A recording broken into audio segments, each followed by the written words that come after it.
Super Saravana stores. இப்போது புதிய அறிமுகம் ஆச்சி ஹோட்டல் சாம்பார் 50 கிராம் ரூபாய் 20 மட்டுமே. சம்மர் வந்தாச்சு. What's you plan for this holiday? எங்க கிட்ட விட்டுருங்க, நாங்க பாத்துக்கிறோம். GT Holidays, South India's #1 travel brand. கடந்த 2024 பிப்ரவரி 20ஆம் தேதி வாஞ்சி மணியாச்சி அருகே இருசக்கர வாகனமும் லோடு வாகனமும் ஒன்றோடு ஒன்று மோதி விபத்துக்குள்ளானது. இந்த விபத்து தொடர்பாக வாஞ்சி மணியாச்சி காவல் நிலையத்தில் வழக்கு பதிவு செய்யப்பட்டு நீதிமன்ற விசாரணையில் இருந்தது.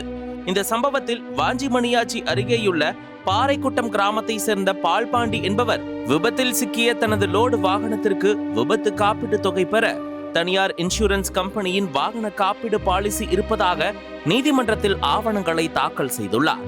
அவர் தாக்கல் செய்த காப்பீட்டு பாலிசி போலியானது என தெரிய வந்ததை அடுத்து தனியார் இன்சூரன்ஸ் கம்பெனி சார்பாக அதன் மேனேஜர் ராஜேஷ் என்பவர் வாஞ்சி மணியாச்சி காவல் நிலையத்தில் புகார் அளித்தார். அந்த புகாரின் பேரில் மணியாச்சி காவல் நிலையத்தில் மோசடி வழக்கு பதிவு செய்யப்பட்டு சென்னை உயர்நீதிமன்ற உத்தரவின் பேரிலும் பொருளாதார குற்றப்பிரிவு கூடுதல் இயக்குனர் செயல்முறை உத்தரவின்படியும் பொருளாதார குற்றப்பிரிவு போலீசார் விசாரணையை தொடங்கினர். தூத்துக்குடி மாவட்ட பொருளாதார குற்றப்பிரிவு மற்றும் காப்பீடு சம்பந்தமான சிறப்பு புலனாய்வு பிரிவு இன்ஸ்பெக்டர் ஜெயந்தி விசாரணை செய்தார்.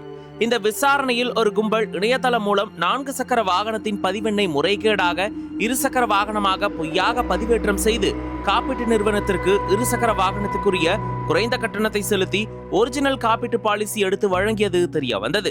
மேலும் இந்த கும்பல் சாஃப்ட்வேர் மூலம் பல்வேறு வாகனங்களின் வகைகளை மாற்றி பொய்யான தகவல்களை பதிவு செய்து இன்சூரன்ஸ் கேட்பவர்களிடம் உரிமையாளர் பெயர், முகவரி ஆகியவற்றை மாற்றி போலியான காப்பீட்டு பாலிசிகளை தயார் செய்து விற்பனை செய்துள்ளதும் 2020ஆம் ஆண்டிலிருந்து தற்போது வரை தோராயமாக 1000த்திற்கும் மேற்பட்டவர்களிடம் போலியான காப்பீட்டு பாலிசிகளை விற்று கோடிக்கணக்கில் பணத்தை சுருட்டி இருப்பதும் விசாரணையில் தெரிய வந்துள்ளது.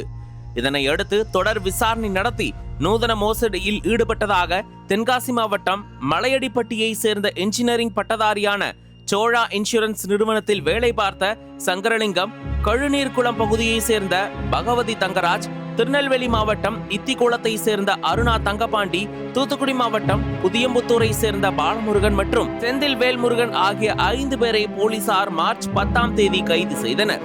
கைதான 5 பேரையும் தூத்துக்குடி நீதிமன்றத்தில் ஆஜர்படுத்தி போலீசார் சிறையில் அடைத்தனர்.